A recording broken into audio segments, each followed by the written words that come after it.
Ayer la ANEP firmó la resolución por la cual se cambian los criterios para la evaluación de los educandos, que va desde inicial hasta 9º grado. Recordemos que 9º grado será el hasta ahora 3º de liceo. Esto es otro eslabón de la transformación educativa que el gobierno de la educación está llevando adelante. A todo esto, y mientras la ANEP plantea tener un presupuesto de 88.000 millones de pesos, desde sectores docentes y políticos de la oposición se señala que hubo recortes en la educación. ¿Cómo será el año lectivo 2023? Lo conversamos en nuestra entrevista central con Robert Silva, presidente del CODICEN de la ANEP.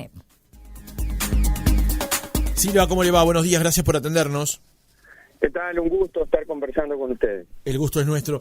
Silva, en primer lugar, para ir por partes, ¿cómo está afinándose los detalles de cara al comienzo del año lectivo 2023 que va a incluir una serie de cambios, como por ejemplo alguno de los mencionados? Estamos trabajando a través de un plan de cierre del año educativo, ya pensando en el inicio del próximo año, habiendo aprobado, yo lo decía ayer firmé, luego de las últimas revisaciones que se hicieron, algo histórico para el país, ¿no? Que por lo menos se viene discutiendo. El último que intentó cambiar el régimen de repetición, que no fuera anual, fue Germán Rama en 1999.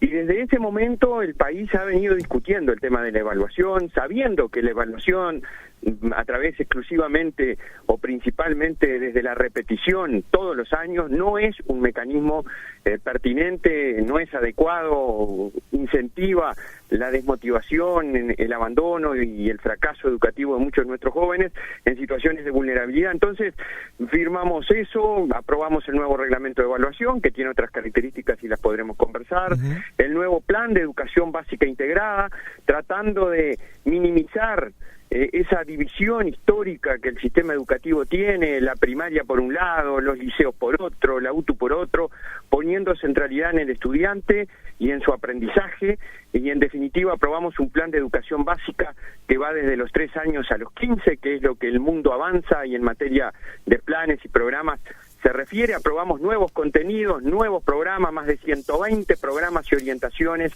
para toda esa educación básica integrada de la que hablábamos, todo coronado por un marco curricular nacional que establece 10 competencias generales que los estudiantes tienen que desarrollar mientras transitan por el sistema educativo: saber, saber hacer y saber ser, como a mí me gusta en el marco decirlo, en el marco de una formación integral, y también las progresiones de aprendizaje. O sea que ha sido un año muy intenso en donde, con orgullo tenemos que decir, porque acá ha trabajado muchísima gente, la política curricular, es decir, el qué enseñamos, el para qué y el cómo, está cambiando en este país luego de tanto tiempo de discusión y deliberación. Bien.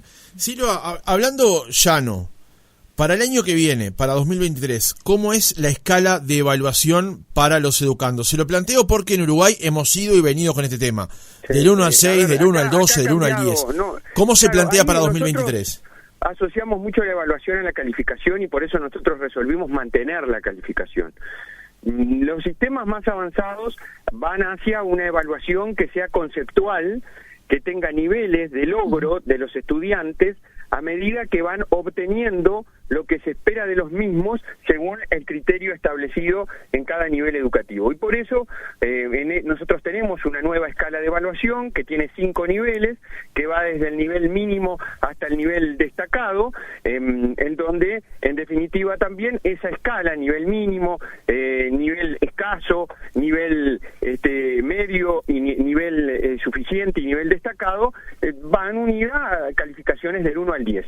A partir de ahora, a partir de marzo del año próximo, todas las calificaciones, tanto en educación primaria como en educación secundaria y UTU, van a ser del 1 al 10 y van a ir acompañado de un juicio concreto que se espera que cada docente realice respecto del avance del estudiante, que trascienda ese que nosotros y la audiencia conocemos y que nos hemos criado, por decirlo de alguna manera, en el que, por ejemplo, puede y debe rendir más. Claro. Tiene que salir de eso mecánico, en donde poco significado tiene para el estudiante y su familia, para tener un juicio donde estimule al estudiante a seguir adelante, le haga notar lo que le queda por alcanzar y también involucre y haga consciente a la familia familia del estado de avance de su hijo en el nivel educativo que corresponda. Bien, entonces el SOTE, el muy bueno SOTE, el sobresaliente, eso no corre más.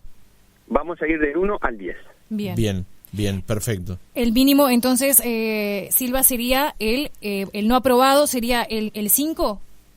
Nosotros estamos en un avance escaso, que podríamos decir que es el 3 y 4, ya a partir del moderado, que es 5 o 6, podría decirse que ahí está la suficiencia. Bien, y esos alumnos no aprobarían, porque también allí hay un sistema de acompañamiento, lo que antes conocíamos como recuperación, hay un sistema donde se acompaña al alumno para ver si puede obtener la promoción. Vamos a fortalecer las múltiples estrategias que el sistema educativo tiene de acompañamiento de los estudiantes, que ya lo venimos haciendo. Fíjense que, por ejemplo, secundaria pasó de 3.000 horas y poco que tenía a más de 9.000, entre tutorías y acompañamientos a los estudiantes. Hay que fortalecer no solo el acompañamiento académico, sino también el acompañamiento personal, porque hay diversas situaciones que inciden en la trayectoria del estudiante. Hay muchos dispositivos, maestros comunitarios, maestros de apoyo, que hay que comenzar a trabajar en forma más sistémica y articulada para prevenir lo que a veces no nos pasa, ¿verdad? Ya llegamos al momento de la evaluación final y decimos, bueno, este estudiante no llegó a donde se esperaba y por lo tanto repite. Creo que tenemos que adelantarnos, tenemos que prevenir esa situación y además lo que hemos cambiado es que ya la evaluación no es por año. Lo que dice la neurociencia, la psicología, en fin, toda esa evidencia científica que existe, que el año calendario no coincide con el desarrollo cognitivo y emocional de los niños y de los jóvenes, y por lo tanto hay que dar más plazo para que pueda llegar a donde se espera que llegue. Y eso es lo que estamos haciendo, y es realmente, quizás ahora no se aprecia, pero es un cambio sustantivo en la evaluación de este país. Bien, Silvia, y entonces, ¿cómo son los criterios ahora para la no promoción? ¿En qué casos ocurre y qué pasa a partir de ello? Bueno, la no promoción o la necesidad de recursar el grado va a estar en segundo de escuela, en cuarto de escuela, en sexto de escuela. Y luego en octavo de liceo, que es el actual segundo año, o de UTU, y el noveno, que es el actual tercer año. Y a partir de ahí, el estudiante, para el caso de que no promueva por no haber obtenido los logros esperados, esto es, hablando sencillo, los aprendizajes, va a, en definitiva, a quedarse en ese grado para reafirmar lo que se pretende que obtenga y a partir de ahí continuar con su trayectoria. Reitero, la llamada repetición, para que la gente entienda, va a estar en segundo de escuela, en cuarto de escuela, en sexto de escuela, octavo de liceo y de UTU, que es el actual segundo, y noveno de liceo y de UTU, que es el actual tercero. Bien.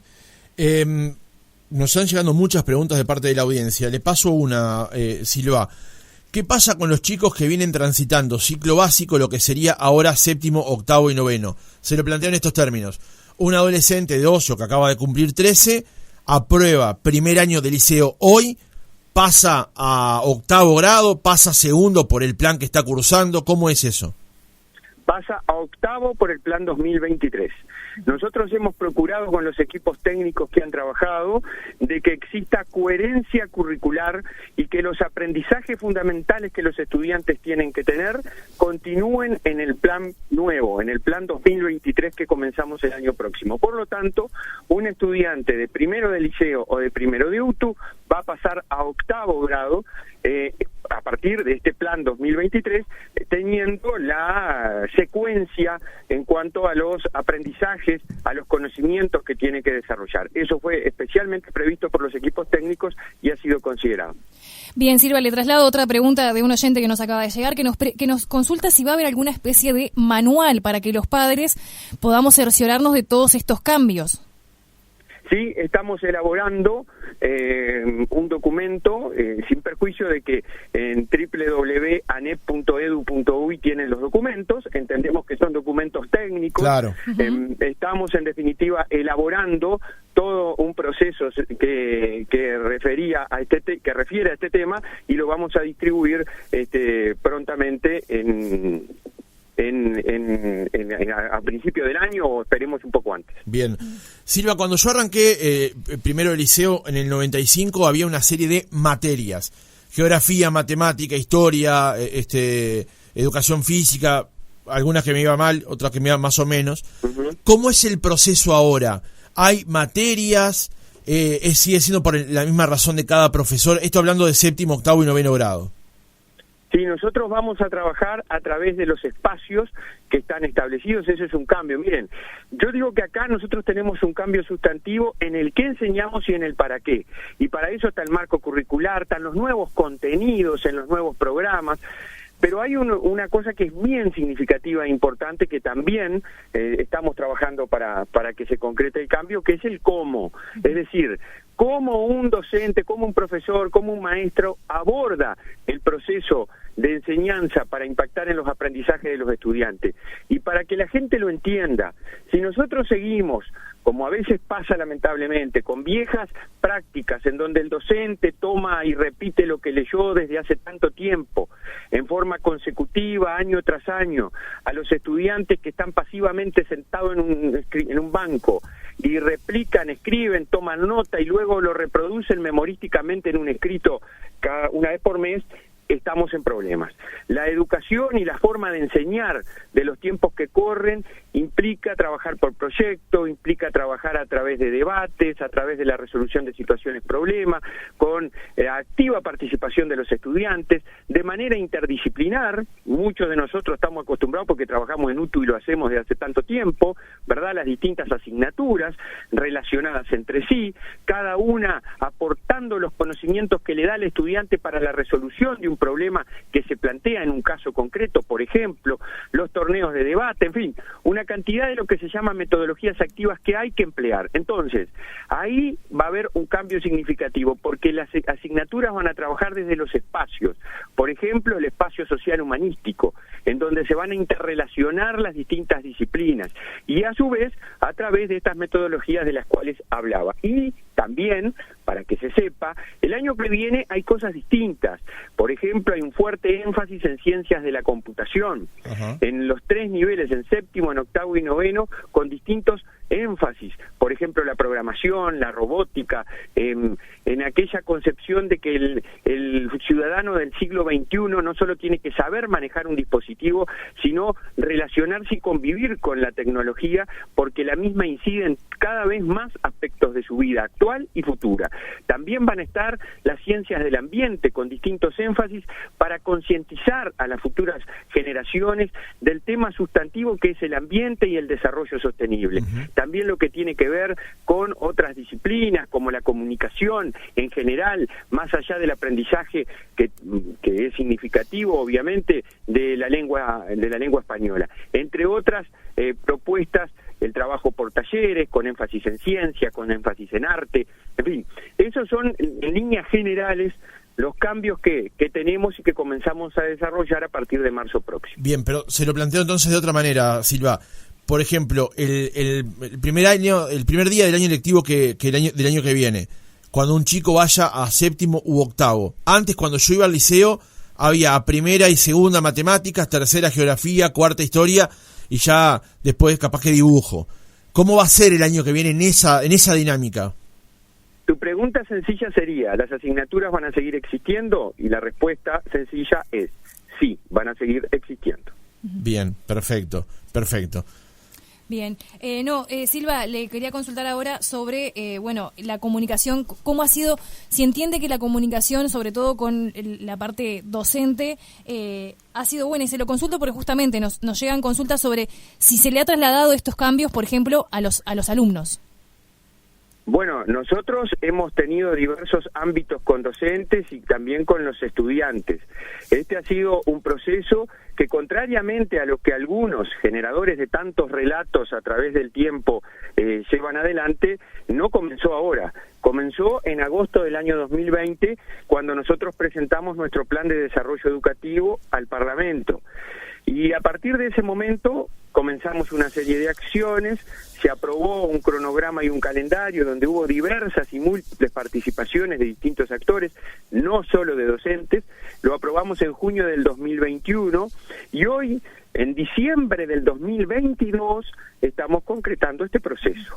Un proceso necesario e imprescindible para el cambio educativo que el país requiere. Hemos tenido diversas instancias con los docentes, hemos tenido las asambleas técnico-docentes, la elaboración de los programas participaron más de 100 docentes, muchos de esos designados por las asambleas técnico-docentes de primaria y de UTU, muchos de ellos incluso se mantuvieron trabajando a pesar de que las mesas resolvieron retirarse al final del proceso. Entonces ha habido participación, ha habido diálogo, encuentro con directores, comenzó la instancia de formación, han participado 440 inspectores, más de 2.300 directores, han participado y están abiertos los cursos de formación para más de 22.000 docentes. Entonces ha habido un proceso, pero que lógicamente tiene que continuar porque es un proceso de construcción continua y entre todos los que intervenimos en esto, ¿no? Claro.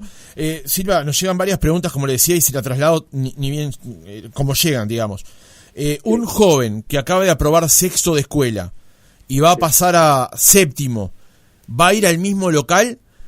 ¿Va a ir en la otra frecuencia como cuando íbamos nosotros al liceo? Se lo planteo porque una cosa es lo que dicen los números ordinales y otra cosa es cómo se está planteando el sistema nuevo, ¿no? Excelente pregunta del oyente. Creo que es muy bueno decirlo. La lógica de trabajar con séptimo y octavo y noveno es para consolidar y desarrollar un sistema que es un continuo, que el estudiante no termina sexto de escuela, como era en otra época, y comienza algo distinto y diferente, con otras reglas de evaluación, con otras lógicas didácticas y pedagógicas. Continúa en su proceso de formación, pero lógicamente va a salir de un local, de una escuela, y va a trasladarse a un liceo o va a trasladarse a una UTU. En vez de comenzar en un primer año, va a estar en un octavo, que integra un plan de educación básica, totalmente consolidado, establecido y desarrollado. Dicho sencillo, va a seguir saliendo de la escuela y va a ir a un liceo y va a ir a una UTU. E incluso todo el proceso de preinscripción, nosotros ya lo tenemos hecho, cerca de 42.000 egresados de sexto año ya se les ha distribuido al liceo o la UTU a la que tienen que ir, el 92% quedó en la UTU o en el liceo que quería estar, y los restantes estamos atendiendo solicitudes de pases y de reubicaciones que nos están pidiendo muchos padres. Pero en definitiva, el 98% de nuestros jóvenes de sexto año que van a ir a séptimo el año que viene quedaron en la UTU que eligieron o en el liceo que eligieron como primera opción o como segunda. Claro. Ahora le planteo una cuestión más personal, en este caso, Silva. Con respecto al matiz de sexto de escuela y séptimo de lo que sería este nuevo orden, digamos, ¿sigue generándose ese choque que supone para el educando pasar de una maestra conteniendo todos los contenidos a una serie de profesores para estos nuevos énfasis que se van a poner? ¿No había allí un aterrizaje más suave para realizar para el educando? Sabiendo, y se lo digo de la experiencia personal, ¿no? Sí, comparto contigo. Ese es un tema a seguir trabajando. Nosotros optamos en esta instancia de cambio por trabajar desde lo metodológico, es decir, trabajar por cambiar las prácticas de enseñanza que nuestros docentes, desde que se forman hasta que trabajan, muchos de ellos lo hacen desde la individualidad propia de su asignatura, para decir, bueno, acá hay que trabajar colaborativa y coordinadamente las distintas asignaturas.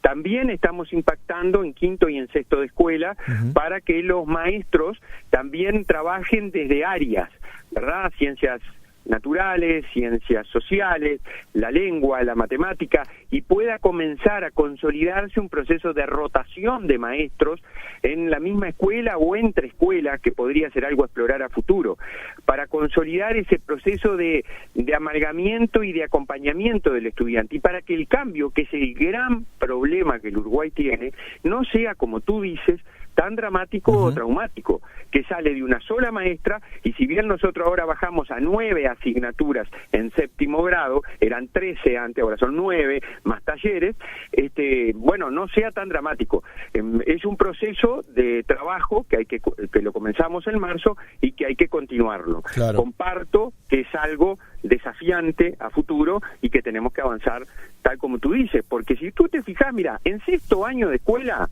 no repite ni el 1% de los estudiantes de la educación pública. Vas al liceo y promedio entre el liceo y UTU 30% de repetición en primero. Bueno, claro, ahí algo está pasando, porque no puede ser que el estudiante deje de aprender en enero y febrero. Entonces, nos desafía mucho como sistema educativo, y entre otras cosas, este proceso de cambio de plan que nosotros estamos haciendo, de programas, de forma de evaluación y de forma de enseñar, es significativamente importante. Bien, Silva, usted decía recién algo importantísimo también para señalar. Se baja de 13 a 9 asignaturas en séptimo, octavo y noveno grado. Un oyente pregunta si se van a quitar materias como dibujo o geografía y si estas van a ser opcionales. Y yo le agrego una parte más a esa pregunta. ¿Cuáles son los talleres que usted señaló recién en su última respuesta? Bueno, esto cambia según, empiezo por el final. Los talleres en secundaria van a ser opcionales, rotativos en séptimo, opcionales obligatorios, los docentes no pierden hora, es mentira que se pierden horas, ¿verdad? Tanto en música como en visual, como en ciencia física, todo ese relato que se generó, fíjense de la irresponsabilidad de algún dirigente sindical que salió a decir que 670 docentes quedaban sin trabajo, ¿verdad? Esas cosas que por suerte, como yo digo, el tiempo no es un gran aliado porque ha ido haciendo caer todos esos relatos y mentiras que se generan. Vuelvo a la respuesta. En séptimo vamos a tener talleres opcionales de música o de ciencia para los estudiantes rotativos. También vamos a tener talleres en octavo de visual y de ciencias. Y el noveno vamos a tener talleres de participación juvenil y de arte, que pueden ser de música o de visual y plástica. En UTU la situación es distinta, porque en UTU, como tiene otras posibilidades y está concebido de otra manera, que aspiramos a poder avanzar en secundaria en la misma, los estudiantes van a tener una gama de entre 12 y 14 talleres, que van por robótica, que van por filosofía, que van por ciencia, que van por salud y sexualidad, que es obligatorio, que van por carpintería, que van por, en fin, por una gama importante de talleres. Geografía tampoco desaparece, geografía mantiene su carga horaria en séptimo y en octavo grado. Bien, Silva, le consulto ahora porque en el documento habla también de que se van a fortalecer los espacios de comunicación con las familias a partir de la entrega periódica de los registros de desempeño de los estudiantes, lo que conocemos como los boletines. ¿Cuál es el cambio allí con este tema? No, el cambio que nosotros creemos que es muy importante es involucrar cada vez más, lo valoramos en la pandemia, a la familia en el proceso de aprendizaje. Y para eso se establecen reuniones periódicas en donde se va a convocar a la familia. Estamos trabajando por un nuevo perfil del adscripto, por un nuevo perfil de otras figuras de acompañamiento en donde el nexo y el vínculo con la familia tiene que fortalecerse, y también a través de esta entrega de los llamados boletines, para entendernos todos. Sí, el viejo carnet, tiene que tener, carnet también, que tiene que tener mucho más que la calificación. Claro. Tiene que tener una expresión a cabalidad clara de cuál es el estado de situación del estudiante al momento en que ese informe, ese estado de situación llega a la familia, para que la familia colabore en el proceso formativo, en el proceso de aprendizaje de su hijo. Porque esto es fundamental. Si acá no se fortalece esa trilogía, estudiante, docente o comunidad educativa y familia, es imposible, sobre todo en los contextos de mayor vulnerabilidad. Así que el propósito de eso tan establecido así es mejorar ese vínculo con la familia. Para cerrar este tema, Silva, se ha conversado en más de una oportunidad con respecto al tema de los contenidos. Por ejemplo, cuando se habla de historia reciente o de la forma de educar con respecto a ciertos aspectos que tienen que ver incluso con nuestra vida cotidiana, digamos. ¿Hubo cambios en esa materia y hacia dónde apuntan esos cambios? Me refiero como a un macro tema, un macro paraguas, que es la actualización justamente de la forma de educar. ¿La actualización de la forma de educar en general o porque tú mencionaste la historia reciente? Claro, me refiero a lo que se da en clase, digamos, ¿no? Claro, yo creo que nosotros teníamos un problema importante que era programas absolutamente contenidistas y un estilo, a ver, para decirlo de la manera más sencilla posible. Antes lo prioritario era cumplir con un listado de contenidos que cada asignatura tenía y que el docente tenía la obligación de desarrollarlos todos, como un fin en sí mismo. Yo tenía que aprender las reglas de la ortografía, por ejemplo. Claro. Pero también, hoy por hoy, tenemos que apostar a que el estudiante, además de las reglas de la ortografía, aprenda a escribir, aprenda a expresarse por escrito, aprenda a expresarse correctamente en forma oral, tengan comprensión lectora y se sepa hacer entender, entre otras variantes que son significativas. Y por eso, los contenidos trascienden propiamente hacia lo que son las competencias generales, al desarrollo de destrezas, de habilidades que todo ciudadano tiene que tener. El pensamiento crítico, el saber preguntar, el interrogar, el cuestionar, no dar por verdades sentadas todo lo que se me dice o todo lo que aparece en un informativo, por ejemplo. El tener pensamiento creativo, el ser disruptivo, el tener pensamiento científico, el tener pensamiento computacional, el tener la competencia en comunicación, la intrapersonal, el conocerse a sí mismo, saber, hablando sencillo, de sus defectos y de sus virtudes, el saber trabajar con otros.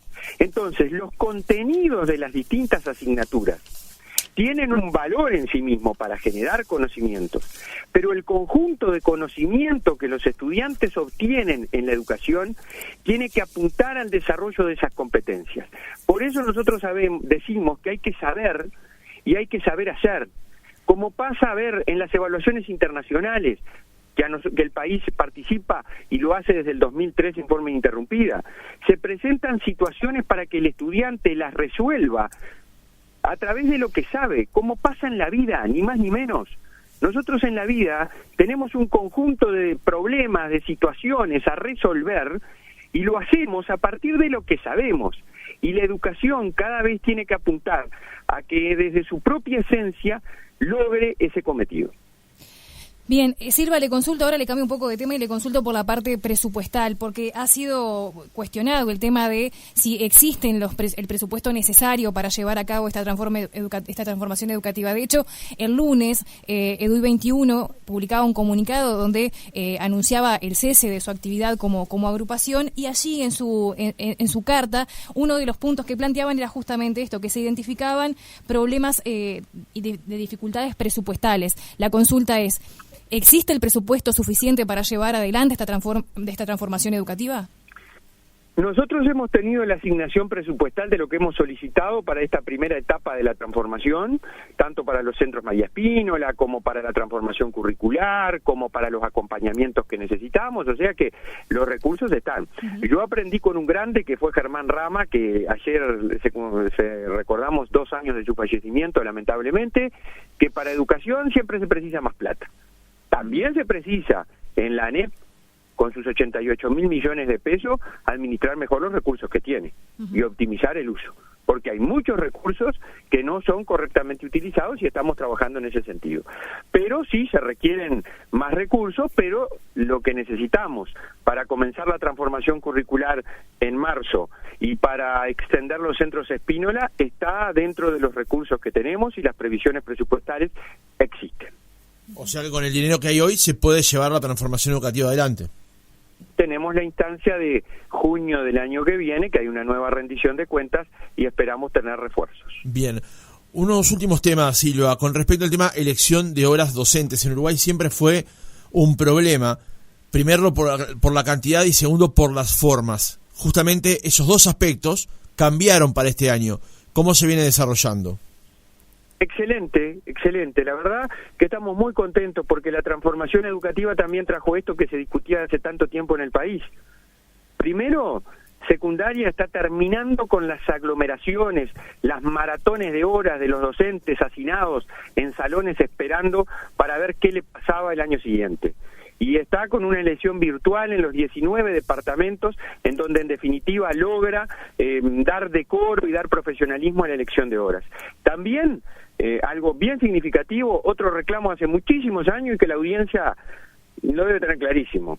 ¿Por qué elección de hora todos los años? ¿Por qué los docentes de secundaria, por qué los docentes de UTU no pueden elegir por más de un año para tener estabilidad en el centro, para consustanciarse con su proyecto, para tener certeza laboral que hoy por hoy no tienen?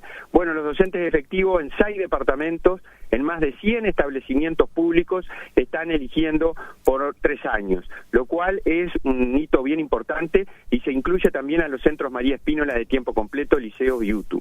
Y también estamos con las elecciones de cargos, de directores, de inspectores, por primera vez un cronograma de concursos de toda la ANEP del año 2022 al año 2025, concurso de directores de secundaria para el año que viene, para darle estabilidad, con aumento extraordinario para directores, aumento extraordinario para inspectores, con pago por trabajar en contextos de vulnerabilidad extraordinario, diferencial, con pago por estar formado para ser director, porque no da lo mismo tener formación que no tener formación, con el año que viene también con concursos para poder ascender los docentes de secundaria y UTU, que no solo se ascienda por antigüedad, no da lo mismo ser un buen docente que un mal docente. Todo eso es la transformación educativa. Esos son cambios concretos que estamos consolidando a partir de un proceso integral del cual venimos trabajando desde marzo del 2020. Silva, en el final, esta transformación educativa ha tenido mucho remesón con los sindicatos y ha habido episodios de los que usted, por ejemplo, fue víctima, como cuando le grafitearon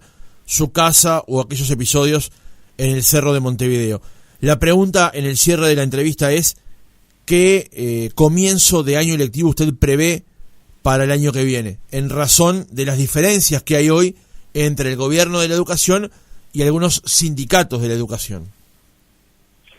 Bueno, yo tengo una confianza a que la sensatez prime y que no se deje, como muchas veces, de rehén a los hijos de los trabajadores y a aquellos que más necesitan, que van a la educación pública, porque nosotros perdimos muchos días de clase este año, a diferencia de los que van a la educación privada, por ejemplo.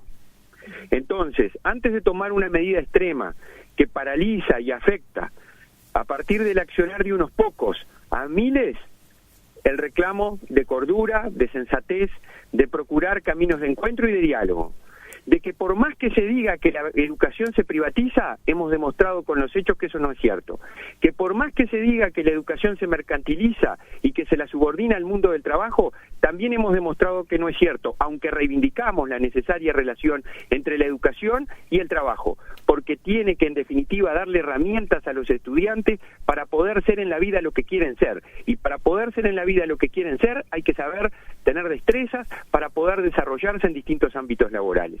Entonces, en definitiva, lo que uno le dice a quienes a veces pronostican escenarios catastróficos, que son militantes del caos, que por favor la cordura prime, logremos encontrar puntos de encuentro y que, más allá de las diferencias que podamos tener, nosotros hemos manifestado siempre nuestra posición abierta al diálogo y que por eso, más allá de esas diferencias, encontremos caminos de entendimiento que no afecten el inicio del año escolar. Yo tengo esperanza de que no va a estar afectado y que vamos a tener un buen inicio. Estamos trabajando para que el 2023 sea un gran año. Robert Silva, presidente del CODICEN de la ANEP, gracias por haber estado otra mañana con nosotros. Muchísimas gracias a ustedes, les mando un saludo, felicidades para ustedes, que pasen muy bien con sus familias, un saludo a toda la audiencia, deseos de que en estos momentos de renovación de nuestros afectos sean felices y, en definitiva, tomen fuerza para arrancar de la mejor manera el próximo año.